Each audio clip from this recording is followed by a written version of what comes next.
నమోస్తు రామాయ సలక్ష్మణాయ దేవ్యై చ తస్మై జనకాత్మజాయి నమోస్తు రుద్రేంద్ర యమానిలేభ్యః నమోస్తు చంద్రార్కవరుద్గణేభ్యః. శ్రీమద్ రామాయణ మహాకావ్యంలో అత్యంత మహిమాన్వితమైనటువంటి సుందరకాండ చాలా విశిష్టమైంది. హనుమ లంకానగరానికి వెళ్ళి సీతాన్వేషణ చేసి లంకాదహనం చేసి తిరిగి రాముడి వద్దకు రావడమే సుందరకాండ. ఇది సాధనా మార్గంలో విశిష్టమైంది. మానవ జీవితంలో ఎన్నో సమస్యలున్నా కూడా వాటి నుంచి బయటపడడానికి ఈ సుందరకాండ చాలా విశిష్టంగా ఉపయుక్తమవుతుంది. అలాగే హనుమ యొక్క అనుగ్రహం కోసం ఈ సుందరకాండ విన్నా, పారాయణం చేసినా, చదివినా కూడా వారికి జన్మధన్యమవుతుంది, సమస్యలన్నీ తొలగిపోతాయి. కాబట్టి మీకు సంక్షిప్తంగా సుందరకాండ కథను అందించే ప్రయత్నం చేస్తాము. ఈ వీడియో కాస్త పెద్దగా ఉన్నా కూడా సంపూర్ణంగా చూసే ప్రయత్నం చేయండి. మరి మన ఛానల్ని కొత్తగా చూస్తున్న వాళ్ళు సబ్స్క్రైబ్ చేసుకోండి. ఈ వీడియోను లైక్ చేయండి, షేర్ చేయండి, కామెంట్ చేయండి. సుందరకాండ సనాతన ధర్మంలో రామాయణ మహాకావ్యంలో మహాద్భుతమైనటువంటి గ్రంథం ఏదైనా ఉంది అంటే అది సుందరకాండ. వేదాల తర్వాత అంతటి ప్రాశస్త్యాన్ని పొందినటువంటి రామాయణానికి, రామాయణంలో ముఖ్యంగా సుందరకాండ ఒక అద్భుతమైనటువంటి ఘట్టం.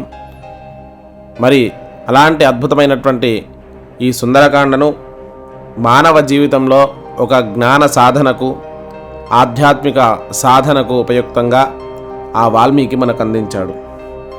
అలాగే ఒక సాధకునికి ఉండాల్సిన వినయం, విధేయత, వివేచన, తర్కము, పరాక్రమము, గురుభక్తి ఇవన్నీ మనకు కనిపిస్తాయి సుందరకాండలో. ఇవన్నీ హనుమ రూపంలో మనకు దర్శనమిస్తాయి. ఒక గురుస్థానంలో ఉండి మనకు ఇవన్నీ చూపిస్తాడు. అలాంటి సుందరకాండను మనము ఈరోజు ఎపిసోడ్లో ఒక విశ్లేషణాత్మక ఎపిసోడ్గా సనాతన ధర్మం చెప్పేటువంటి విషయాలను అన్వయిస్తూ ఒక మంచి వీడియోను మనం చూద్దాం. అలాగే సుందరకాండ మీ అందరికీ కూడా అద్భుతంగా అందించే ప్రయత్నం చేస్తాను. శ్రీరామచంద్ర ప్రభు సీతాన్వేషణ చేస్తూ అరణ్యంలో కొంత సంచరించిన తర్వాత కిష్కింధకు చేరుకుంటాడు. అక్కడ కిష్కింధలో వాలిని చంపి సుగ్రీవుడితో మైత్రి ఏర్పాటు చేసుకొని తర్వాత కొంతకాలానికి సుగ్రీవుడి ప్రేరణతోటి లక్షలాది వానరులు సీతాన్వేషణకై బయలుదేరుతారు. అయితే శ్రీరామచంద్ర ప్రభు తన దగ్గర సీతాదేవి యొక్క జ్ఞాపికగా ఉన్నటువంటి అంగుళీయకాన్ని, సీతాదేవికి తనను గుర్తించే విధంగా అంగుళీయకాన్ని ఆ హనుమకిస్తాడు. మరి అందరూ కూడా బ్రహ్మాండమంతా వెతకడం ప్రారంభిస్తారు. ఎప్పుడైతే బ్రహ్మాండంలో వెతుకుతారో ఎక్కడ సీతాన్వేషణ చేసినా కూడా కనిపించదు. చిట్ట చివర దక్షిణ దిశగా ఉన్నటువంటి సముద్రం మధ్యలో ఉన్న లంకా నగరానికి వెళ్ళి వెతుకుదామని ఆ సముద్ర తీరానికి చేరుకోగానే అక్కడ ఉన్న వానరులంతా ఒకరితో ఒకరు ఇలా మాట్లాడుకున్నారు. ఈ లంకా నగరం శతయోజన విస్తీర్ణ దూరంలో ఉంది. అలాంటి లంకా నగరాన్ని మనం చేరుకోవాలి అంటే నేను వెళ్ళగలుగుతాను కానీ రాలేనని కొందరు, నేను వెళ్తాను సీతాదేవిని చూస్తానేమో కానీ తిరిగి వస్తానో రానో అని, నేను మధ్యలోనే పడిపోతానేమో అనుకొని ఇలా అందరూ కూడా తలా ఒక మాట వానరాలు మాట్లాడుతున్నారు. జాంబవంతుడు, సుగ్రీవుడు, అంగదుడు మొదలగు వానర వీరులంతా కూడా హనుమను పిలిచి హనుమ యొక్క పరాక్రమాన్ని స్తుతిస్తారు.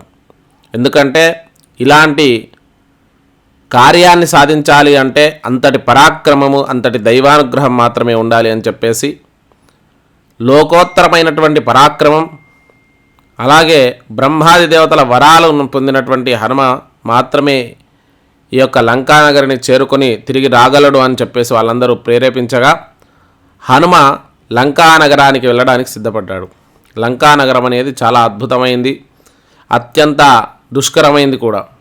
మరి వెళ్ళడానికి హనుమ దక్షిణ దిశగా నిల్చుని తన పాదఘట్టనతో ఆ యొక్క మహేంద్రగిరిని అదిమిపట్టి సూర్యుడికి నమస్కారం చేసుకొని ఆ రాముడు మొదలగు దేవతలందరికీ కూడా నమస్కారం చేసుకొని లంకా నగరానికి వెళ్ళడానికి ఉద్యుక్తుడైనటువంటి హనుమ ఆ దృశ్యాన్ని చూసి అక్కడ ఉన్న యక్షులు, కిన్నరులు మొదలగు దేవతలంతా కూడా ఆ మహేంద్రగిరిని చేరుకుంటారట. వాళ్ళందరూ కూడా హనుమ పాదఘట్టనతో ఇక్కడ ఏదో ప్రళయం వస్తుందని చెప్పేసి అందరూ కూడా అంతరిక్షానికి వెళ్ళిపోయారట. ఆకాశంలోంచి చూస్తున్నారట. అయితే అక్కడ ఉన్న ఏనుగులు మొదలగు జంతువులన్నీ కూడా హీంకారాలు చేస్తూ ఆ యొక్క పొదరిళ్లలోంచి, గుహలలోంచి బయటకు వచ్చాయట. తర్వాత హనుమ గట్టిగా పాదఘట్టన చేసి ఆ సూర్యుడికి నమస్కారం చేసుకొని అదిమి పట్టి ఆకాశంలోకి ఎగిరాడట. మనం చాలా చోట్ల చూస్తుంటాం. ఈ యొక్క దృశ్యం చాలా అద్భుతంగా ఉంటుంది.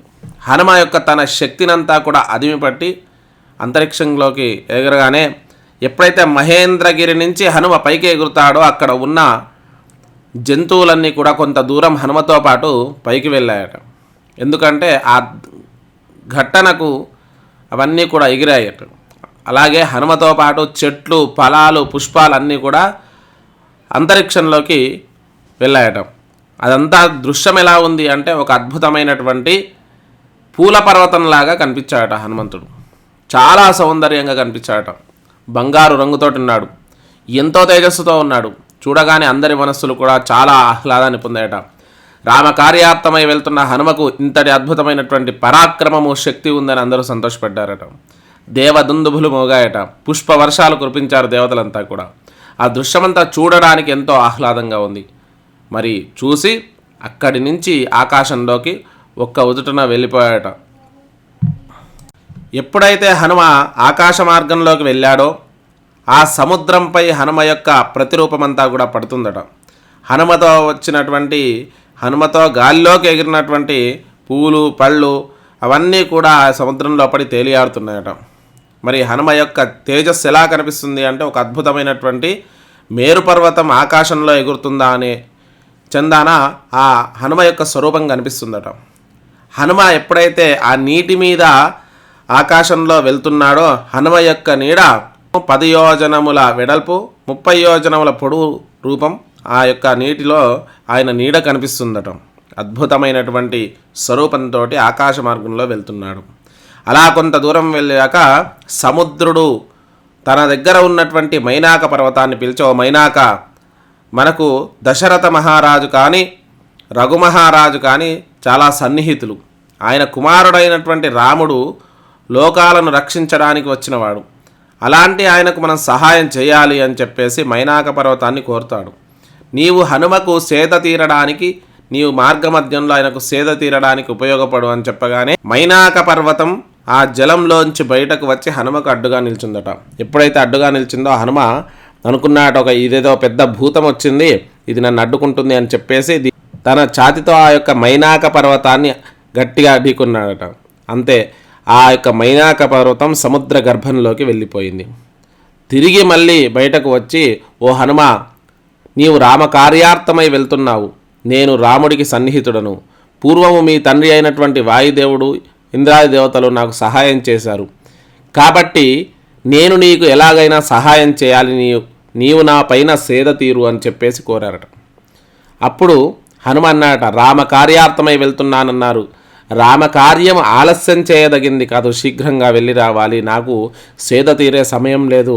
కృతజ్ఞతలమైనాక నీవు సేద తీర్చుకోమన్నందుకు, కానీ ప్రస్తుతం సమయం లేదు కాబట్టి నేను వెళ్తున్నాను అని చెప్పేసి ఆ మైనాకుడికి నమస్కారం చేసుకొని వెళ్ళిపోయాడు.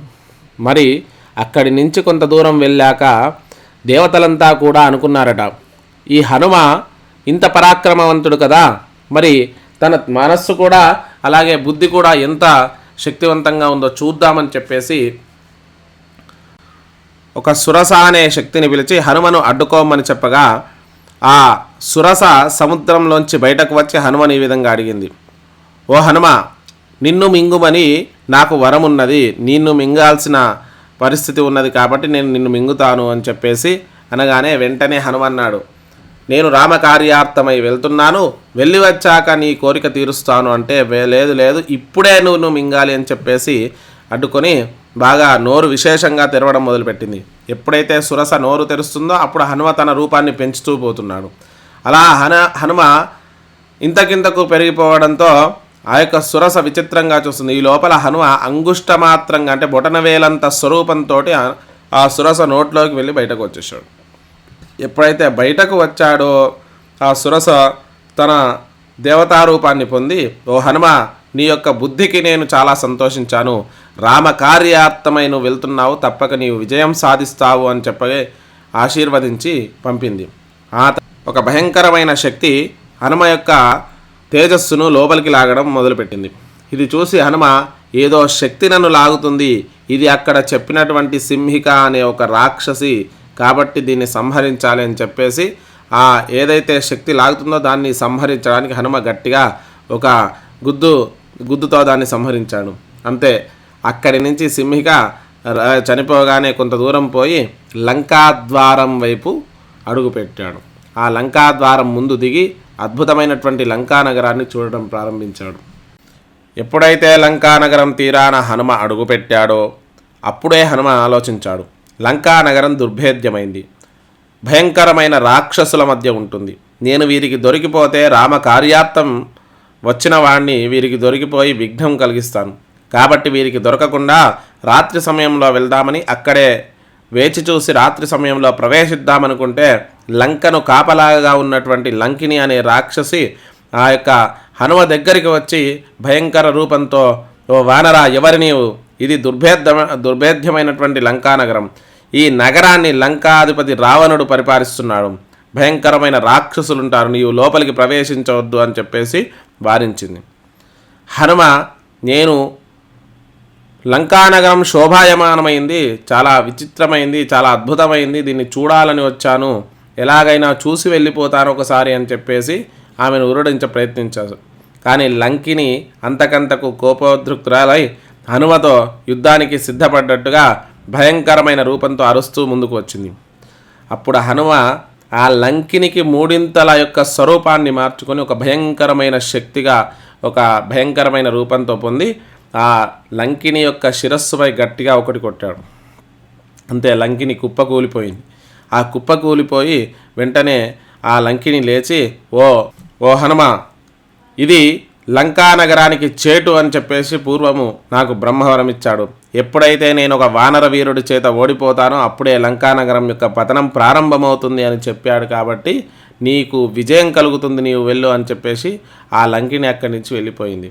తర్వాత హనుమ అక్కడ ఒక ఆలోచన కలిగింది, నేను ఇంతటి పెద్ద రూపంతో వెళ్తే నన్ను పట్టుకుంటారు, సీతాదేవిని దాచే అవకాశం ఉంటుంది, అలాగే ఎలాగైనా సరే సీతాదేవి నాకు కనిపించకూడదని చెప్పేసి వీళ్ళందరూ నాతో యుద్ధానికి సిద్ధపడతారు, కాబట్టి నేను ఒక చిన్న రూపాన్ని పొందుతానని చెప్పేసి ఒక చిన్న పిల్లి ఎంత ఉంటుందో అంత స్వరూపాన్ని హనుమ పొందాడు. పొంది ఆ ఎడమకాలు లోపలికి పెట్టి ప్రవేశించాడట.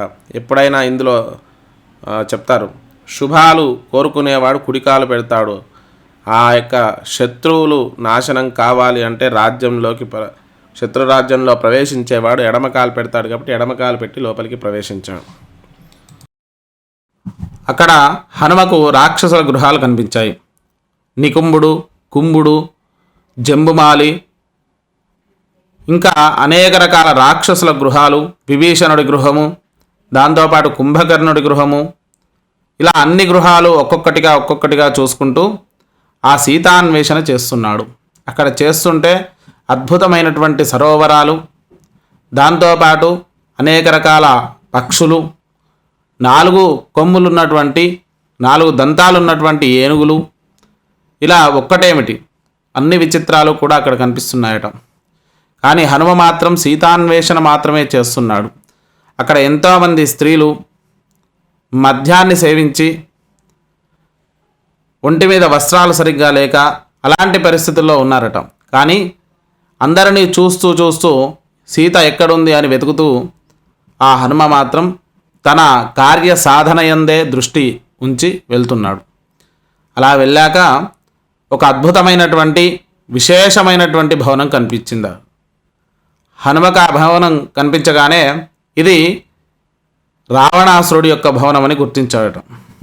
ఎందుకంటే రావణాసురుడి యొక్క భవనం చాలా విశేషమైంది, అద్భుతమైనటువంటి ప్రాసాదంగా, దానికి విశేషమైనటువంటి రత్నాలతో కూడినటువంటి ద్వారాలు, ఆ ద్వారాల యందు అనేక బంగారు వెండి తాపడాలు, ఇక దాంతోపాటు ఆ ప్రాసాదం గోడల యందు చిత్రమాలికలు, చుట్టూ ఉద్యానవనాలు ఎంతో అద్భుతంగా ఉందట. అలాంటి రావణాసురుడి గృహం చూసి ఇంత వైభవోపేతమైనటువంటి గృహం ఉంది అని హనుమ ఆలోచిస్తూ ఈ గృహంలో మనము సీతాన్వేషణ చేద్దాము అని చెప్పేసి లోపలికి ప్రవేశించాడు. హనుమ ఎప్పుడైతే లోపలికి ప్రవేశించాడో రావణాసురుడి గృహంలోకి, అక్కడ ఒక అద్భుతమైనటువంటి విమానాన్ని చూశాడట. అదే పుష్పక విమానం. ఇది విశ్వకర్మ తన సోదరుడైనటువంటి కుబేరుడికి తయారు చేసేయగా కుబేరుణ్ణి జయించి తెచ్చుకున్నటువంటిది ఇది. లంకాధిపతి అయినటువంటి రావణుడు కుబేరుడిపై విజయం సాధించి ఈ పుష్పక విమానాన్ని తీసుకొచ్చాడు. మరి ఈ పుష్పక విమానం యొక్క ప్రత్యేకత ఏంటి అంటే ఎంతమంది ఎక్కినా కూడా ఇంకా ఒక్కరికి స్థానం ఉంటుందట. అలాగే అద్భుతమైనటువంటి సోపానాలు, దాని యందు తివాచీలు, ఇంకా ఎన్నో రకాల కళాకృతులు, నెమళ్ళ బొమ్మలు, అలాగే మృగాల బొమ్మలు, అద్భుతమైనటువంటి నిర్మాణంతో ఉన్న ఆ యొక్క పుష్పక విమానాన్ని హనుమ చూశాడట. ఎప్పుడైతే హనుమ పుష్పక విమానాన్ని చూశాడో ఇంత వైభవమైనటువంటి విమానాన్ని పొందాడు, రావణాసురుడి యొక్క పరాక్రమం చాలా గొప్పది అని ఆలోచించాడట.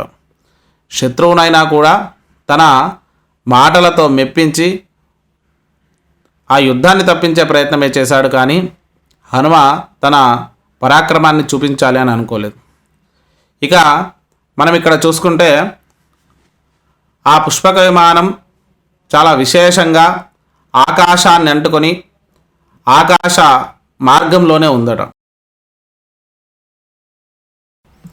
ఈ పుష్పక విమానాన్ని చూసి అక్కడి నుంచి ఆ పుష్పక విమానానికి కొంత దూరంలో ఒక పెద్ద మందిరం, పాకశాల కనిపించిందట. ఆ పాకశాలలో నానా రకాల ఆహార పదార్థాలు ఉన్నాయట. అనేక రకాల మాంసాలు, అలాగే దుప్పులు, నెమళ్ళు, వాటికి సంబంధించిన పదార్థాలు, ఇంకా ఒక్కటేంటి ఆ పాకశాలలో అలాగే ఆ భోజనశాలలో అవన్నీ ఉండడం చూసి అక్కడి నుంచి కొంత దూరం పోయి ఆ రావణాసురుడి యొక్క అంతఃపురానికి ప్రవేశించాడట. ఎప్పుడైతే హనుమ అంతఃపురంలో ప్రవేశించాడో అక్కడ రావణాసురుడు తను యుద్ధం చేసి యుద్ధంలో విజయం సాధించి ఎంతోమంది స్త్రీలను తీసుకొచ్చాడు. ఆ స్త్రీలందరినీ కూడా వివాహం చేసుకొని తన అంతఃపుర కాంతలుగా ఉంచుకున్నాడు. ఎందుకంటే ఆ రావణాసురుడికి అనేక మంది భార్యలు ఉన్నారు. కాకపోతే మండోదరి అనే పతివ్రత మాత్రం ఆయన ప్రధాన పట్టమహిషిగా ఉంది. మరి ఈ ఎవరైతే స్త్రీలు ఉన్నారో అక్కడ ఉన్న స్త్రీలంతా కూడా చాలా సౌందర్యంతో ఎంతో ఒద్దికగా చూడగానే ఈ త్రిలోక సౌందర్యవతులందరూ కూడా ఆయనను దగ్గరికి వచ్చిన వారే. మరి వీళ్ళందరూ కూడా రావణాసురుడు యుద్ధంలో గెలిచినప్పటికీ కూడా రావణాసురుడి యందు ఆసక్తి కలిగి వచ్చిన వాళ్ళే వీళ్ళంతా. రావణాసురుడి పరాక్రమాన్ని చూసి తనని ఇష్టపడి వచ్చిన వాళ్ళే. ఎవరిని కూడా రావణాసురుడు బలవంతంగా తీసుకొచ్చి వివాహం చేసుకోలేదు. కొందరిని తీసుకొచ్చినప్పటికీ కూడా వారు ఒప్పుకున్నాకే వారిని వివాహం చేసుకున్నాడు. ఇలా రావణాసురుడి యొక్క విశేషాన్ని వాల్మీకి రామాయణం సుందరకాండలో చెప్తారు. ఆ రావణాసురుడి చుట్టూ ఆ స్త్రీలందరూ ఎలా ఉన్నారంటే చంద్రుడి చుట్టూ కూడా తారలు ఉన్నట్టుగా ఉన్నారట. వాల్మీకి రామాయణంలో వర్ణించడం జరిగింది. నల్లటి మేఘం వంటి రూపం కలిగి భయంకరమైన రూపంతో ఉన్న ఆ రావణాసురుడిని చూశాడట. శయన మందిరంలో చుట్టూ ఆ యొక్క స్త్రీలందరూ కూడా బాగా మద్యం సేవించి అక్కడ కొందరు వివస్త్రులుగా ఉన్నారట. వారందరినీ చూశాడట. చూసి అక్కడి నుంచి రావణాసురుడిని కూడా చూశాడు. ఎక్కడా సీతాన్వేషణ చేసినా కూడా సీతాదేవి కనిపించలేదు. ఇక అక్కడి నుంచి రావణాసురుడి యొక్క ప్రధాన శయన మందిరమైనటువంటి ఆ మందిరంలో ప్రవేశించగానే అక్కడ మండోదరి ఉందట. ఆమెను చూడగానే హనుమ అనుకున్నాట, సీతాదేవిని చూచితిని అని చెప్పేసి మనస్సంతా కూడా సంతోషంతో ఆ యొక్క చాలా ఉత్సాహంగా సంతోషపడ్డాట. కానీ వెంటనే హనుమ వివేచన ఇక్కడ మనకు కనిపిస్తుంది. ఈమె ఎవరు? ఈమె ఇంత సౌందర్యంగా ఉంది. అలాగే ఈమె ధరించినటువంటి ఆభరణాలు, అలాగే ఇలాంటి శయన మందిరంలో సుఖంగా రావణాసురుడితో శయన మందిరంలో నివసిస్తుంది. ఇక్కడ శయనిస్తుంది అంటే ఈమె తప్పకుండా సీత కాదు. సీతాదేవి మహాపతివ్రత. రాముణ్ణి తప్ప వేరే ఒకరిని తన మనస్సులో ఊహించుకోదు. అలాంటి సీతాదేవి మరి రావణాసురుడి శయన మందిరంలో పడుకుంటుందా? నేను తప్పుగా ఆలోచించాను, ఈమె సీత కాదు అని చెప్పి నిర్ణయానికి వెంటనే వచ్చాడట. వెంటనే వచ్చి మరి సీతాదేవి ఎక్కడుంది, ఈమె మండోదరి అయి ఉండవచ్చు అని చెప్పేసి ఈమె మండోదరి అని చెప్పేసి, మండోదరి కూడా మహాపతివ్రతలో ఒకరు. అలాగే అక్కడి నుంచి ఆ రావణాసురుడి యొక్క అంతఃపురం మొత్తం కూడా వెతుకుతూ ఉన్నాడట. హనుమ అదంతా వెతికి చివరికి ఎక్కడా కూడా సీతాదేవి కానరాలేదు. ఎప్పుడైతే సీతాదేవి కానరాలేదో హనుమ అనుకున్నాడట, నేను సీతాదేవిని వెతకలేకపోతున్నాను, సీతాదేవి కనబడటలేదు.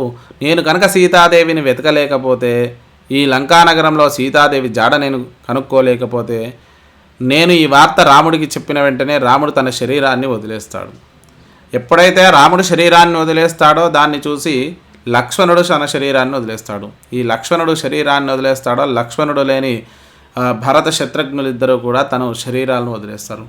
ఇలా వారిని చూసి వాళ్ళ తల్లులైనటువంటి కౌసల్య, సుమిత్ర, కైకేయి కూడా వారి శరీరాలను వదిలేస్తారు. ఇక అక్కడ ఉన్న అయోధ్య ప్రజలంతా కూడా తాము ప్రభువు లేని తమ జీవితం ఎందుకని వాళ్ళ శరీరాలను వదిలేస్తారు. ఇంతటి దుస్థితి కలుగుతుంది. కాబట్టి నేను ఈ లంకా నగరంలోనే ఏదైనా ఒక వృక్షం కింద కూర్చుండి తపస్సు చేసుకుంటాను, నేను రాముడికి నేను నా ముఖం చూయించలేను అని చెప్పేసి చింతిస్తూ ఉన్నాడట. చింతిస్తూ ఉండగా సరే ఇంకా కూడా వెతుకుదాము, ఈ లంకా నగరం మొత్తం కూడా వెతుకుదాము, మనము ఎలాంటి విషయంలోనూ కూడా మనం దీన్ని వదలాల్సిన అవసరం లేదు, ఇంకా లంకా నగరం అనేది విశేషంగా విశాలమైంది కాబట్టి ఆ రావణాసురుడు సీతాదేవిని ఎక్కడ పెట్టాడో అని ఆలోచిస్తుండగా అక్కడ కొంత కాంతలందరూ కూడా ఆ సీతాదేవి అశోకవనంలో ఉంది అని చెప్పేసి మాట్లాడుకోవడం విని ఇక వెంటనే ఆ లంకానగరంలో ఉన్నటువంటి రావణాసురుడి యొక్క భవనం ఉత్తరం వైపు ఉన్న అశోకవనానికి బయలుదేరాడు. ఇక అదంతా వెతుకుతూ అక్కడ ఉన్న అనేక రకాల చెట్లను, పర్వతాలను, గుట్టలను, నదులను, కాలువలను వీటన్నిటినీ చూస్తూ ఆ యొక్క అశోకవనం వైపు ఆ హనుమ చేరుకున్నాడు. అశోకవనం దగ్గర నిలబడి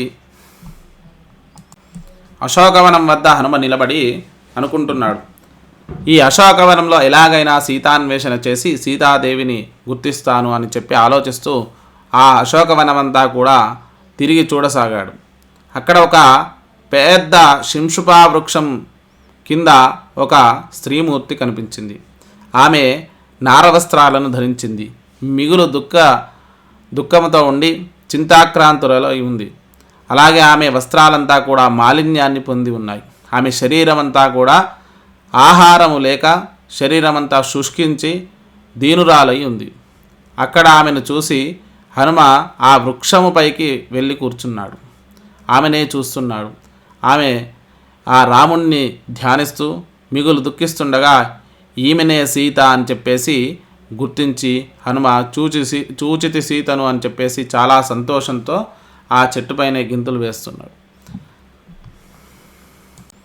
ఎప్పుడైతే హనుమ సీతను చూచాడో అదే సమయంలో రావణాసురుడు తన శయనమందిరం నుంచి బయలుదేరి ఆ సీతాదేవి దగ్గరకు రావడం మొదలుపెట్టాడు. ఆ రావణాసురుడితో పాటు తన అంతఃపుర కాంతలంతా కూడా తీసుకొని వస్తున్నాడు. అలా వస్తున్న రావణాసురుడు నల్లని మేఘం వల్లే ఏనుగుల గుంపుతో ఏనుగుల రాజు వస్తున్నట్టుగా వస్తున్నాడట. అది హనుమ చూసి అక్కడే ఆ శింష్పా వృక్షంపైనే కూర్చొని ఏం జరుగుతుందో చూద్దామని చెప్పి చూస్తున్నాడు. అలా చూస్తుండగా రావణాసురుడు సీతాదేవి వద్దకు వచ్చి, ఓ సీత, నీవు అతిలోక సౌందర్యవతివి, ఆ రాముడు అల్పమానవుడు, నీవు ఆ రాముణ్ణి నమ్ముకున్నట్టయితే నీ యవ్వనమంతా కూడా వృధా అవుతుంది. కాబట్టి నన్ను వరించుము, నిన్ను ఈ రావణ లంకకు పట్టమహిషిని చేస్తాను. ఇలాంటి వైభవము, ఇంత నవరత్నాలతో పొదిగినటువంటి ఇంత మహారాజ్యమంతా కూడా నీ పాదాక్రాంతమవుతుంది. కాబట్టి నీవు నన్ను వరించుము అని చెప్పేసి అనేక రకాలుగా ప్రలోభపెట్టాడు. అది చూసి సీతాదేవి వెంటనే ఒక మాట అన్నది. ఒక గడ్డి పరక తీసుకొని ఆ రావణాసురుడికి తనకు మధ్యలో పెట్టి ఓ రావణ, నీవు గడ్డి పరకతో సమానం. త్రిలోకాధీశుడైన రాముడు నన్ను కాపాడడానికి తప్పక వస్తాడు. ఎప్పుడైతే రాముడు ఈ లంకానగరంలో అడుగు పెడతాడో అప్పుడే నీ యొక్క శరీరం అనేది నువ్వు వదిలేయాల్సి వస్తుంది. అలాగే నేను నా ప్రాణాన్ని వదిలేస్తాను, కానీ నీకు దాసుని కాలేను. కాబట్టి నీవు ఆశలు వదులుకొమ్ము. ఈ శరీరము నిన్ను వరించదు. అలాగే నా మనస్సు కూడా రాముని అందే నిరంతరం లగ్నమై ఉంటుంది. నీవు గడ్డిపోచతో సమానం అని చెప్పేసి చూపించి అక్కడ గడ్డిపోచ పెట్టింది. అది చూసి హనుమ ఇదంతా పైనుంచి తిలకిస్తున్నాడు. అప్పుడు అక్కడున్న రావణ కాంతలంతా కూడా వాళ్ళందరూ కూడా తలో రకంగా సీతాదేవిని నిందిస్తూ మాట్లాడసాగారు. ఇలాంటి పరాక్రమవంతుడు, త్రిలోకాలను జయించిన వాడైనటువంటి రావణాసురుడు కోరితే రావా, ఆ రాముడి దగ్గర ఏముంది? రావణాసురుడిని వివరించుము, త్రిలోకాలు నీకు స్వాధీనమవుతాయి, నీ పాదాల చెంత ఉంటాయి అని చెప్పేసి తలా ఒక రకంగా అక్కడ ఉన్న స్త్రీలందరూ కూడా పలకగా ఆమె మౌనంతో చింతిస్తూ ఉందట. అలా చూసి కొంతసేపటికి రావణాసురుడు విసుగు చెంది మళ్ళీ తన మందిరానికి వెళ్తూ, ఓ సీత, 2 మాసాలు మాత్రమే నీకు గడువిస్తున్నాను. ఈ 2 మాసాలలో నీవు మనసు మార్చలేకపోతే నేను నిన్ను సంహరించేస్తాను అని చెప్పేసి, లేదంటే విధంగానైనా పొందుతాను అని చెప్పేసి చెప్పాడు. అలా చెప్పగానే సీతాదేవి మిగులు దుఃఖాక్రాంతురాలై చింతిస్తుంది. అది హనుమ శింష్పావృక్షంపై నుంచి చూస్తుంది. రావణాసురుడు వెళ్ళాక స్త్రీలందరూ కూడా ఆమెను తల ఒక విధంగా నిందిస్తూ ఉండగా అక్కడే ఒక వృద్ధవనిత అయినటువంటి త్రిజట తన వద్దకు వచ్చి ఆ రాక్షసకాంతలందరితో చెప్పింది, ఓ రాక్షస వనితలారా, ఈమె మహాపతివ్రత, ఈమెను మీరు నిందించకండి. ఈమె అనుగ్రహం ఉంటేనే మనమందరం ఈ లంకానగరంలో జీవించగలం. ఎందుకంటే నాకు ఉదయాన్నే ఒక కల వచ్చింది. రావణాసురుడు, ఇంద్రజిత్తు మొదలగు, కుంభకర్ణుడు మొదలగు వీళ్ళందరూ కూడా నూనె తొంటికి పూసుకొని దక్షిణం వైపు గాడిదలెక్కి వెళ్తున్నట్టుగా కల వచ్చింది. ఇది లంకానగరానికి అశుభం. అలాగే విభీషణుడు ఈ రాజ్యాన్ని వెళ్తున్నట్టు, సీతాదేవి, రాముడు పుష్పక విమానంలో సీతాదేవిని తీసుకొని ఉత్తర వైపుకు వెళ్ళినట్టుగా నాకు స్వప్నం వచ్చింది. కాబట్టి మీరు ఆమె వద్ద విలపించకండి అని చెప్పేసి, ఆమెను నిందించకండి అని చెప్పగానే వాళ్ళందరూ భయపడి అంత దూరం జరిగి అక్కడే ఆమె నుంచి దూరంగా వెళ్ళిపోయారు. ఆ తర్వాత సీతాదేవి చింతిస్తూ తన జడను మెడకు వేసుకొని ఉరివేసుకుందామని చెప్పేసి మిగులు దుఃఖించుతుండగా ఆ చెట్టుపైనే ఉన్న హనుమ రాముడి యొక్క అద్భుతమైనటువంటి చరిత్రను కీర్తన రూపంలో పాడుతూ అక్కడ ఆ హనుమ చెట్టుపైన రాముడి యొక్క పరాక్రమాన్ని, రాముడి యొక్క వంశ చారిత్రమును చెప్పసాగాడు. అది విని ఇదంతా శుభసూచకంగా ఉంది అని చెప్పేసి సీతాదేవి చాలా ఆనందంతో ఆ యొక్క శింష్పా వృక్షంపైకి చూసింది. అక్కడ పెద్ద వానర స్వరూపం చూసి ఆమె కొంత భయకంపితురాలై వెనక్కి జరిగింది. తర్వాత హనుమ ఆ చెట్టుపై నుంచి కిందికి దిగాడు. అప్పుడు సీతాదేవి, ఎవరు నువ్వు? మారువేషంలో వచ్చిన రావణుడివా? నన్ను స్వాధీనం చేసుకోవడానికి వచ్చావా? మారువేషంలో వచ్చావా అని చెప్పేసి అడగగానే వెంటనే హనుమ చెప్పాడు, నన్ను రాముడు దూతగా పంపించాడు. నేను సుగ్రీవుడి యొక్క స్నేహితుణ్ణి, సుగ్రీవుడు యొక్క మంత్రిని. ఆ సుగ్రీవుడు కిష్కిందకు రాజు. మిమ్మల్ని వెతుక్కుంటూ ఆ కిష్కిందకు వచ్చిన రాముడు వాలిని చంపి సుగ్రీవుడితో మైత్రి ఏర్పాటు చేసుకున్నాడు. తర్వాత సుగ్రీవుడి ప్రేరణ మేరకు లక్షలాది కోట్లాది మంది వానరులు మీ అన్వేషణ చేస్తుండగా నన్ను ఇక్కడికి పంపించాడు అని చెప్పేసి ఆ సీతాదేవికి నమస్కారం చేసుకుని ఆ రాముడిచ్చిన అంగుళీయాన్ని ఆ సీతాదేవికి ఇవ్వగా సీతాదేవి చాలా సంతోషించి ఆ రాముడి గురించి చెప్పమని అడగగా రాముడి యొక్క పరాక్రమాన్ని అంతా కూడా హనుమ వివరించాడు. ఆ తర్వాత సీతాదేవి జ్ఞాపికగా ఏదో ఒకటి ఇవ్వమనగా ఆమె చూడామణిని ఇవ్వడం జరిగింది. అది శిరస్సు యందు పెట్టుకునే ఒక ఆభరణం. ఆ చూడామణిని తీసుకున్న సీతాదేవి దగ్గర హనుమ తీసుకొని ఆ లంకా నగరాన్ని చూద్దాము అని చెప్పేసి ఆలోచిస్తూ ఉన్నాడట.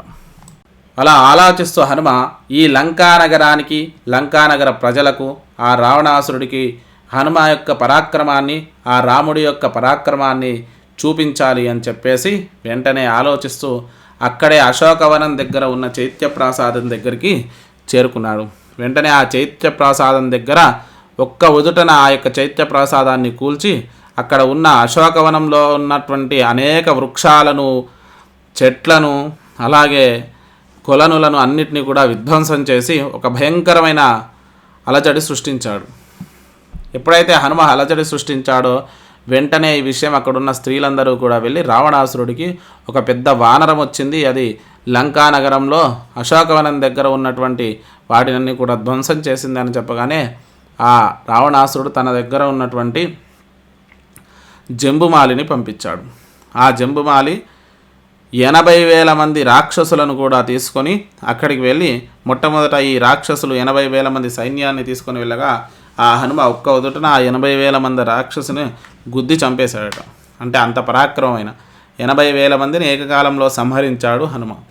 ఆ తర్వాత జంబుమాలిని ఆ రథంతో సహా తీసుకొని ఒక పెద్ద సాలవృక్షాన్ని తీసుకొని కొట్టడంతో అక్కడే ఆ జంబుమాలి మరణించాడు. జంబుమాలి మరణించాడని చెప్పేసి అక్కడ ఉన్న మిగిలిన రాక్షసులు చెప్పగా ఆ రావణాసురుడు ఇలాంటి శక్తి రావణాసురుడు జంబుమాలి చనిపోయిన విషయం తెలుసుకొని 7 మంత్రి కుమారులను పంపించారు. ఆ 7 మంత్రి కుమారులు కూడా ఆకాశ మార్గంలో యుద్ధానికి వెళ్ళి హనుమతో భయంకరమైన యుద్ధం చేసి అనేక ఆయుధాలతో కొట్టారు. హనుమ ఎర్రటి పండు వలె మారిపోయి రక్తం ఓడుతుండగా ఆ 7 మంత్రి కుమారులను కూడా ఆకాశంలో పట్టుకొని ఆ నేలకు వేసి కొట్టడంతో వాళ్ళంతా కూడా రథాలతో సహా నుజ్జునుజ్జుగా మారిపోయారు. ఇలా హనుమ ఒక్కొక్కరిని సంహరిస్తున్నాడు. తర్వాత ఆ మంత్రి కుమారులు ఎప్పుడైతే చనిపోయారో 5 మంత్రులను పంపించాడు. తర్వాత 5 మంత్రులు వెళ్ళి భయంకరమైన యుద్ధం చేశారు. ఆ 5 మంత్రులను కూడా హనుమ భయంకరమైనటువంటి సాలవృక్షాలతోటి పర్వత శిఖరాలతోటి తీసుకొని కొట్టడంతో వారు కూడా అక్కడే మరణించారు. ఇక రావణాసురుడి యొక్క కుమారులలో అత్యంత పరాక్రమవంతుడు, అత్యంత తేజస్శాలి అయినటువంటి అక్షయ కుమారుడు ఈ యుద్ధానికి బయలుదేరాడు. అనేక సైన్యాలతో బయలుదేరి ఆ రావణాసురుడి కుమారుడు హనుమను చంపుదామని చెప్పేసి బయలుదేరి వెళ్ళగా హనుమ అక్షయ కుమారుడితో విశేషమైనటువంటి యుద్ధము చేశాడు. ఆ అక్షయ కుమారుడు కూడా తన బాణాలతో హనుమను శరీరమంతా కూడా ఎర్రగా కందిపోయేటట్టు కొట్టాడు. కానీ అవన్నీ తీసి నేలపై విసిరి హనుమ ఒక పెద్ద పర్వత శిఖరాన్ని తీసుకొని ఈ అక్షయ కుమారుడి రథంతో సహా ఆ భూమిపై వేసి కొట్టడంతో అక్షయ కుమారుడు తన రథంతో సహా ఛిద్రమైపోయాడు. ఇక రాక్షసులందరినీ కూడా ఒక్కొక్కరిగా సంహరిస్తూ పోతాడు. హనుమ యొక్క పరాక్రమం అనేది విశేషంగా ఈ సుందరకాండలో ఆ లంకా నగరంలో విధ్వంసం సృష్టించేటప్పుడు మనకు కనిపిస్తుంది. ఇక రావణాసురుడు ఇదంతా మనం ఉపేక్షించి లాభం లేదు అని చెప్పేసి వెంటనే ఆ రావణాసురుడి యొక్క పెద్ద కుమారుడైన ఇంద్రజిత్తును పంపిస్తాడు. ఈ ఇంద్రజిత్తు విశేషమైన పరాక్రమంతో మాయాయుద్ధం చేసేవాడు. హనుమయందు విశేషమైన బాణాలను సంధిస్తూ ఒక భయంకరమైనటువంటి యుద్ధం చేశాడు. ఆ హనుమ అన్ని ఆయుధాలను నిర్వీర్యం చేశాడు. చివరకు బ్రహ్మాస్త్రాన్ని ప్రయోగించాడు. ఎప్పుడైతే ఆ ఇంద్రజిత్తు బ్రహ్మాస్త్రాన్ని ప్రయోగించాడో హనుమ బ్రహ్మకు నమస్కారం చేసుకొని కొద్దిసేపు దీనికి గౌరవిద్దాము అని చెప్పేసి నమస్కారం చేసుకొని కట్టుబడినట్లుగా ఆ యొక్క హనుమ నమస్కారం చేస్తూ ఉండిపోయాడు. అక్కడ ఉన్న రాక్షసులందరూ కూడా ఈ వానరం దొరికింది అని చెప్పేసి తమ దగ్గరున్న వస్త్రాలతోటి అలాగే తాళ్లతోటి ఆయనను కట్టేయడానికి ప్రయత్నించారట. కట్టేసి రావణాసురుడి యొక్క సభకు తీసుకువెళ్ళారు. ఎప్పుడైతే రావణాసురుడి యొక్క సభకు తీసుకెళ్లారో ఆ రావణాసురుడి సభలో ప్రవేశించిన హనుమ ఒక భయంకరమైన రూపాన్ని పొంది ఆ రావణాసురుడి ముందర నిలబడి తన చుట్టూ తాళ్లతో కట్టి ఉన్న వాటన్నిటినీ కూడా చూసి అలాగే ఆ బ్రహ్మాస్త్రాన్ని కూడా చూసి బ్రహ్మకు నమస్కారం చేసుకుని ఒక్కసారి శరీరాన్ని విదిలించగానే ఆ ఉన్న బ్రహ్మాస్త్రంతో పాటు తన చుట్టూ ఉన్న నారలు వస్త్రాలు తాళ్ళు అన్నీ కూడా తెగి కుప్పగా పడిపోయాయి. అప్పుడు హనుమ ఎప్పుడైతే తన పరాక్రమాన్ని చూపించాడో రావణాసురుడు హనుమను చూసి ఒక్కసారి నిర్ఘాంతపోయాట. ఇంత పరాక్రమవంతుడు, ఇంత తేజస్శాలి, ఇంత మహానుభావుడు, ఇలాంటి చైతన్యం నేను ఎక్కడా చూడలేదు, ఇలాంటి వానరాన్ని ఈ బ్రహ్మాండంలో నేను ఎక్కడా చూడలేదు అని చెప్పి మనస్సులో ఒకసారి బెరుకు కలిగిందట. అలాగే రావణాసురుడి యొక్క తేజస్సును చూసి ఇంతటి తేజస్సు, ఇంతటి పరాక్రమం, ఇంతటి శరీర దారుఢ్యంతో పాటు ఇంతటి లంకానగరాన్ని ఏలిన ఈ రావణాసురుడు ఈ చిన్న తప్పు వల్ల ఇలాంటి స్థితికి చేరుకుంటున్నాడు, ఈ లంక నాశనాన్ని కోరుకుంటున్నాడే అని చెప్పేసి ఒక్కసారి హనుమ కూడా అనుకున్నాడట. ఎప్పుడైతే హనుమ రావణాసురుడి యొక్క అంతఃపురంలో ప్రవేశిస్తాడో అప్పుడు రావణాసురుడు హనుమను చూసి ఆశ్చర్యపోతాడట. ఇంతటి పరాక్రమమున్న ఈ వానర వీరుడు ఎవరు? ఆ నందీశ్వరుడు ఈ రూపంలో వచ్చాడా? భృంగీశ్వరుడు వచ్చాడా? లేదంటే ఇంద్రుడు పంపిస్తే వచ్చాడా? ఎవరు పంపితే ఈ యొక్క వానరుడు వచ్చాడు అని చెప్పేసి ఆలోచిస్తున్నాడట. అప్పుడు హనుమ కూడా రావణాసురుడి యొక్క అద్భుతమైనటువంటి సింహాసనాన్ని, దానికి నవరత్నాలతో పొదిగినటువంటి బంగారు తాపడంతో చేయబడినటువంటి అద్భుత సింహాసనాన్ని, దానిపై నల్లటి మేఘము వంటి రూపం కలిగి ఒక ఏనుగుల గుంపు ముందు నడిచే గజరాజు వలె అక్కడ ఆసీనుడై ఉన్న ఒక భయంకరమైనటువంటి స్వరూపంతో ఉన్న రావణాసురుడిని చూసి చాలా మనసులో అనుకున్నాడట. ఇంతటి పరాక్రమం ఉన్నటువంటి ఈ రావణాసురుడికి ఇలాంటి ఆలోచన వల్ల ధర్మము నశించింది కదా అని ఆలోచించాడట. అప్పుడు రావణాసురుడు హనుమని అడిగాడు, ఎవరు నువ్వు, ఎక్కడి నుంచి వచ్చావు అని విశేషంగా పూర్తి వివరాలు చెప్పమని చెప్పేసి అడగగానే వెంటనే హనుమ చెప్పాడట, నా పేరు హనుమ, నేను వాలి సోదరుడైనటువంటి సుగ్రీవుడి యొక్క మంత్రిని, కిష్కింద నుంచి వచ్చాను. రాముడి భార్య అయిన సీతను నువ్వు అపహరించావు. ఆ సీతాపహరణం తర్వాత రాముడు అరణ్యవాసం చేస్తూ అరణ్యంలో కిష్కిందకు చేరుకుని నిన్ను ఓడించినటువంటి వాలిని సంహరించాడు. అలాగే సుగ్రీవుడిని పట్టాభిషిక్తుని చేశాడు. సుగ్రీవుడితో అగ్నిసాక్షిగా మైత్రి పొంది ఆ సుగ్రీవుడు ప్రేరణతోటి లక్షలాది మంది వానరులు సీతాన్వేషణ చేస్తుండగా నన్ను ఈ లంకా నగరానికి పంపాడు. అక్కడ ఉన్న వానర వీరులందరిలో కూడా అల్పుడను నేనే. నాకంటే అత్యంత పరాక్రమవంతులు, బలవంతులు, శక్తివంతులు ఎంతోమంది ఉన్నారు. నన్ను దూతగా పంపించాడు. నీవు ఇప్పటికైనా కనులు తెరిచి ఆ సీతాదేవిని రాముడికి అప్పగించి శరణు వేడు. రాముడు కరుణాసముద్రుడు. రాముడు సర్వ జీవకోటి యందు కూడా కారుణ్యం కలవాడు. కాబట్టి నిన్ను క్షమించే అవకాశం ఉంటుంది. అంతేకాని నీవు చేసిన తప్పే చేస్తే ఆ రాముడి యొక్క పరాక్రమం ఎలాంటిది అంటే సాక్షాత్తు విష్ణుమూర్తి, రుద్రుడు, బ్రహ్మ ఎవరొచ్చినా కూడా ఆయన పరాక్రమం ముందు నిలబడలేడు. అలాగే అష్టదిక్పాలకులు, బ్రహ్మాండంలో ఏ శక్తి రాముడి యొక్క బాణాల ముందు నిలబడలేదు. రాముడు ఎప్పుడైతే లంకా నగరంలో అడుగు పెడతాడో అప్పుడే నీ యొక్క లంక సర్వనాశనం అయిపోతుంది అని చెప్పేసి చెప్పడం జరుగుతుంది. అప్పుడు రావణాసురుడు విపరీతమైన కోపావేశంతో, ఓరి వానరమా, నీవు దూతగా వచ్చావా లేక నన్ను అవమానిస్తున్నావా? ఈ దూతను సంహరించండి అనగానే వెంటనే అక్కడ ఉన్న విభీషణుడు లేచి, అన్నగారు, ఈ దూత వర్తమానాన్ని తీసుకొచ్చాడు. దూతను చంపుట ధర్మశాస్త్ర విహితమైంది కాదు, అధర్మం అవుతుంది. కాబట్టి ఈ దూతను మనం చంపకూడదు. దూతను శిక్షించే రకాలు కొన్ని ఉన్నాయి. తలగొరగడం, అలాగే కాలు విరవడం, అంగవైకల్యాన్ని కలిగించడం, ఏదో రకంగా అవమానించడం అయితే చేయొచ్చు. మరి ఈ వానరానికి ఏదో రకమైన చిన్న శిక్ష వేసి పంపించండి వర్తమానం అందించడానికి, కానీ మనం చంపకూడదు అని చెప్పేసి ఇది ధర్మము కాదు అనగానే వెంటనే రావణాసురుడు ఆలోచించాడు. ఈ వానరానికి తోక కదా ముఖ్యం, ఈ తోక ఉంటేనే కదా దీనికి అందం, ఈ వానరం యొక్క తోకను మనం కాల్చేద్దామని చెప్పేసి అక్కడ ఉన్న వారందరినీ కూడా పిలిచి ఈయన తోకను కాల్చండి అని చెప్పేగానే వెంటనే అక్కడ ఎన్నో వస్త్రాలు తెచ్చి ఆ తోకకు చుట్టారు. చుట్టి తైలాన్ని వేసి ఎప్పుడైతే రావణాసురుడి అంతఃపురంలో హనుమ తోకను కాల్చడం జరిగింది. హనుమ తోకను ఎప్పుడైతే కాల్చాడో లంకా దహనం ప్రారంభమైంది. హనుమ అక్కడ ఉన్న వాళ్ళందరినీ విదిలించుకొని భయంకరమైన రూపాన్ని పొంది అక్కడ అంతఃపురంలో అన్ని ద్వారాలను కూడా అంటించాడు. తర్వాత ఆ రావణ భవనం పైకెక్కి ఒక్కొక్క భవనాన్ని అంటిస్తూ మొత్తం లంకా నగరం మొత్తం అగ్నికి ఆహుతి చేశాడు. ఒక్కసారి ఆ లంకా నగరంలో ఉన్న విభీషణుడి గృహం తప్ప కుంభకర్ణుడు, ఇంద్రజిత్తు, ప్రహస్తుడు, నికుంభుడు ఇలా ఒక్కరేంది రాక్షస వీరులందరి యొక్క గృహాలు కూడా తన తోకతో వారి గృహాలన్నీ కూడా దహించి వేశాడు. ఎప్పుడైతే దహించి వేశాడో ఆ గృహాలన్నీ కూడా అగ్నికి ఆహుతవుతున్నాయి. ఇలా అన్ని గృహాలు కూడా దహనం చేసి కొంత దూరంపై ఒక పెద్ద పర్వతంపై నిల్చుని వెనక్కి చూశాట. పూర్తిగా అగ్నిగోళంగా మారిన లంకానగరం కనిపించిందట.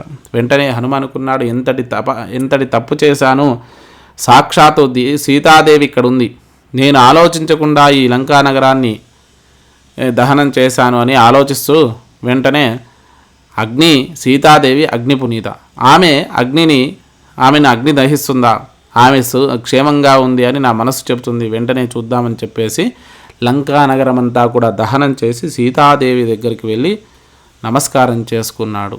ఆ తర్వాత సీతాదేవి, నాయనా వానర హనుమ, నీవు క్షేమమా అని అడగగానే, అమ్మా నేను క్షేమం, వెంటనే ఆ రావణాసురుడి యొక్క అంతానికి రాముణ్ణి తీసుకుని వస్తాను అని చెప్పేసి ఆ సీతాదేవిని కుశల ప్రశ్నలు అడిగి ఆ కాకాస వృత్తాంతమంతా కూడా చెప్పించుకొని అక్కడి నుంచి బయలుదేరి ఆ సముద్రంలో తన వాలాన్ని చల్లార్చుకొని తిరిగి ఆ యొక్క కిష్కింద సముద్ర తీరానికి బయలుదేరాడు. ఆ తర్వాత ఎప్పుడైతే అక్కడి నుంచి బయలుదేరాడో అక్కడి నుంచి సముద్ర లంఘనం చేసుకుంటూ తిరిగి ఈ వానర వీరులున్న ఒడ్డుకు వచ్చాడు. ఒడ్డుకు వచ్చి అక్కడున్న వానరులందరినీ కూడా చూశాడు. అక్కడ ఉన్నారందరికీ కూడా వెంటనే చూచితి సీతను అనుకుంటూ చెప్తూ ఆ ప్రాంతంలో తను దిగడంతో వాళ్ళందరూ కూడా చాలా సంతోషంతో అందరూ కోలాహలంగా, వానరాలు కదా, విశేషంగా వాటి యొక్క లక్షణాలన్నీ కూడా చూపిస్తూ గెంతడము, దుంకడము, చెట్లు విరవడము ఒక్కటేంటి, ఆ వానరాలన్నీ ఆనందంతో అక్కడ విశేషమైనటువంటి నృత్యాలు చేస్తున్నాయట. ఒకడి మీద ఒకడు పడుతున్నాడట, ఒకడితో ఒకడు లాగుతున్నాడట. ఇలా ఒక్కటి కాదు అక్కడ వానర వీరులు చేసేది. ఇదంతా చూసి అంగదుడు జాంబవంతుడితో రాముడికి శీఘ్రంగా ఈ విషయం తెలియజేయాలి అని చెప్పేసి బయలుదేరదామనగానే అక్కడున్న వానర వీరులంతా కూడా మధువనానికి వెళ్దాము అని చెప్పేసి అక్కడి నుంచి బయలుదేరిగానే, మీరంతా మధువనానికి వెళ్ళిరండి, నేను శీఘ్రంగా రామచంద్ర ప్రభువును దర్శిస్తాను అని చెప్పేసి హనుమ బయలుదేరాడట. ఆ మధువనము అంగదుడి యొక్క తాతగారిది. ఆ మధువనాన్నంతా కూడా విధ్వంసం చేస్తుండగా అక్కడ ఉన్న ఆ తాతగారు వచ్చి అది చూసి అంగదుడిని ఆపపోవడంతో అంగదుడు ఆగ్రహావేశాలతో ఆ తాతపై పడి రక్కడము, కొట్టడము చేయడంతో మిగులు దుఃఖిస్తూ ఇక్కడి నుంచి వెళ్ళిపోదామని చెప్పేసి అక్కడి నుంచి వెళ్ళిపోయి సుగ్రీవుడి వద్దకు చేరుకున్నాడు. మరి హనుమ వేగంగా వెళ్ళి ఆ రాముడి వద్దకు వెళ్ళి తాను సీతాదేవి ఇచ్చినటువంటి చూడామణిని శ్రీరామచంద్రుడికి ఇచ్చి నమస్కరించాడు. సీతాదేవిని చూచానని చెప్పగానే రాముడు చాలా సంతోషించి తర్వాత బాధతో ఉండగా, అప్పుడు రామచంద్ర ప్రభు మిగులు దుఃఖంతో ఉండగా సుగ్రీవుడు ఓదారుస్తుండగా హనుమ శీఘ్రంగా మనము లంకానగరానికి వెళ్ళి ఆ రావణ సంహారం చేసి సీతాదేవిని తీసుకువద్దాము అని చెప్పేసి ఆ రావణి యొక్క లంకా దహనంతో సహా అన్ని విషయాలు రామచంద్ర ప్రభువుకు విన్నవించాడు. అప్పుడు అద్భుతమైనటువంటి హనుమ యొక్క స్వరూపాన్ని, హనుమ యొక్క పరాక్రమాన్ని చూసి రాముడు పొంగిపోయిన వాడై ఒక ఆలింగనంతో ఆ రాముడు హనుమను ఆలింగనం చేసుకున్నాడు.